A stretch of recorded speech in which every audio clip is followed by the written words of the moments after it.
لكن مع كل الاحترام والتقدير لحسام حسن ان ده مش من حقه.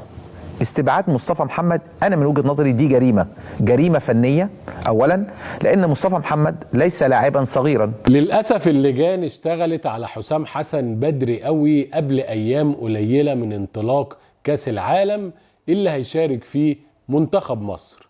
خلاص استبعاد مصطفى محمد بقى جريمة يعاقب عليها القانون، وحسام حسن اصبح مش من حقه ان يستبعد لاعب من قائمة منتخب مصر. يا راجل يا طيب، ده توماس توخيل المدير الفني لمنتخب انجلترا استبعد فودن وبالمر وماجواير وارنولد ومجموعة تانية من اللعيبة ومحدش اتكلم معاه. ده على كده دي بقى مش جريمة، دي مجموعة جرائم متكاملة. انا مش فاهم بصراحة اللجان بدأت السلخ في حسام حسن بدري ليه؟ ده يا راجل كابتن الجوهري عليه رحمة الله استبعد كابتن طاهر ابو زيد مارادونا النيل قبل كاس عالم 90 والامور كانت عادية، ورحنا ولعبنا وادينا وتعادلنا مع منتخب هولندا اللي هو كان بطل اوروبا والامور عادية. كابتن حسن شحاتة كان بيستبعد ميدو وبيستبعد شيكابالا وبيستبعد بركات وبيستبعد زيدان وبيستبعد جمال حمزة وبيستبعد حسام عاشور ومجموعة كتيرة من النجوم، ولا كان بيتقال جرايم ولا بيتقال حاجة. اللي كان بيتقال ايه؟ ان المدير الفني هو الوحيد اللي ليه حق اختيار اللعيبة اللي شايفها لمصلحته ومصلحة منتخب مصر. لكن انا عارف ان حسام حسن مش على هواكو. ازاي يضم 8 ولا 9 لعيبة من الاهلي ويضم بس 3 لعيبة من الزمالك؟ وازاي كمان يستبعد مصطفى محمد اللي هو راجل محسوب على الزمالك، ومحمد شحاتة ومش عارف ناصر منسي الأسطورة؟ عشان كده لازم ندبح فيه ونسلق فيه. نفس اللي عملوه اللجان ديت عملوه ساعة كاس الأمم الأفريقية، ولكن ربنا سبحانه وتعالى نصر حسام حسن ووصلنا لدور نصف النهائي، وقدر يكمل بعد كده ويكسب السعودية 4 ويبدأ يتعادل مع أسبانيا.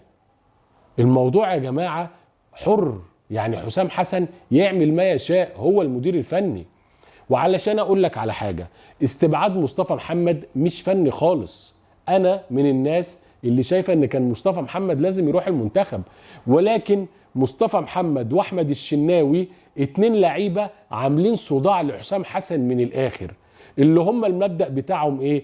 لا تلاعبنا اساسيين، لا اما بقى هنعمل حوارات ونقلب وشنا ونبدأ نتكلم مع زمايلنا، ولما تيجي تغيرني في الماتش اطلع غضبان. وده حصل قبل كده من مصطفى محمد مع حسام حسن، وتلفظ بلفظ ورجع اعتذر والدنيا مشيت.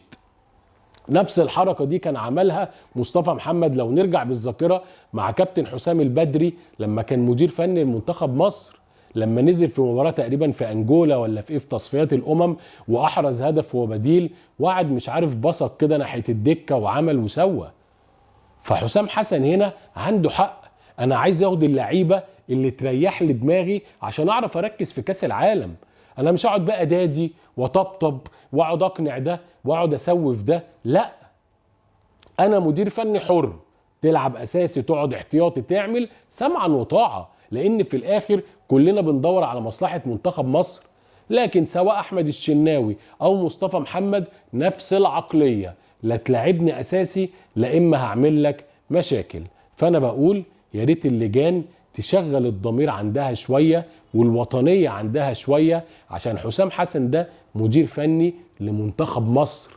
مصطفى محمد غير مصطفى محمد، احنا بنشجع المنتخب، بنشجع ال11 لاعب اللي موجودين في الملعب. وفي النهاية يا رب كل التمنيات لمنتخبنا ان شاء الله ان احنا نقدر نعمل انجاز في كاس العالم، وكل الدعم وكل الدعم وكل الدعم لحسام حسن وابراهيم حسن.